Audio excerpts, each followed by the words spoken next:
Speaker, আপনাকে স্মরণ করে দিতে চাই এই নড়িয়া উপজেলার ৩০,০০০ মানুষ ইটালিতে চাকরি করেন, ইটালিতে ব্যবসা বাণিজ্য করেন। তাদের কিছু কথা আপনার মাধ্যমে মাননীয় প্রধানমন্ত্রীকে স্মরণ করে দিতে চাই। তাদের বক্তব্য, আমরা বিদেশি টাকা পাঠাই, দেশের মানুষ চলে, রাষ্ট্র চালানের আমাদের কষ্টের ঘামের টাকা রাষ্ট্রের পরিচালনার জন্য ব্যবহৃত হয়, কিন্তু আমাদের দিকে কেউ তাকাচ্ছে না। আমার 9 বছর হয়ে গেছে মাননীয় স্পিকার, একটা ব্রিজ 9 বছর হয়ে গেছে, 70% কাজ হয় নাই। 38 কোটি টাকা খরচ করেছে সেই ব্রিজটার জন্য। এই এলাকার মানুষ, প্রায় 3টি উপজেলার মানুষ ঠিকমতো পারাপার হতে পারে না। এখানে প্রায় আপনারা দেখেছেন নৌকাডুবিতে অনেকের প্রাণ হারিয়েছে। গত 9 বছরে মিনিমাম 100 লোক মারা গিয়েছে।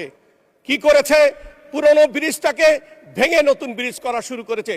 পুরনো ব্রিজটাকে রেখেই কিন্তু নতুন ব্রিজ করা শুরু করতে পারত, অন্তত মানুষ পায়ে হেঁটে ব্রিজ চলাচল করতে পারত। কিন্তু সেই কাজ না করে মাননীয় স্পিকার ব্রিজের অর্ধেক 70% কাজ করে ঝুলিয়ে রেখেছে। ব্রিজ করেছে ঠিকই, ব্রিজ করে যে কোন দিক দিয়ে নামবে সেই ব্যবস্থা করে নেই। মাননীয় স্পিকার, আমরা আপনার মাধ্যমে একটু স্মরণ করে দিতে চাই আমাদের মাননীয় মন্ত্রীকে, যে অন্তত দ্রুত গতিতে এই 30,000 লোকের মুখের দিকে তাকিয়ে তারা যেন দেশে আসতে চায়, তারা যেন দেশে এসে একটু শান্তিতে থাকতে চায়। কারণ যদি আমরা 30,000 লোক মাসে তাদের পরিবার চালানোর জন্য 50,000 টাকা করে পাঠিয়ে থাকে, তাহলে 30,000 লোকের অবস্থা দেখেন কত টাকা বাংলাদেশের অর্থনীতিতে যোগ হচ্ছে। তাদের বিবেচনা করে নড়িয়ার ভাগা ভাগা অবস্থা, অনেক বাড়িঘর ভেঙে নিয়ে গিয়েছে।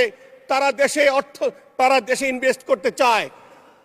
তাদের ইনভেস্টমেন্ট আনার জন্য নড়িয়ার এই জায়গাটাকে নিরাপদ করতে হবে।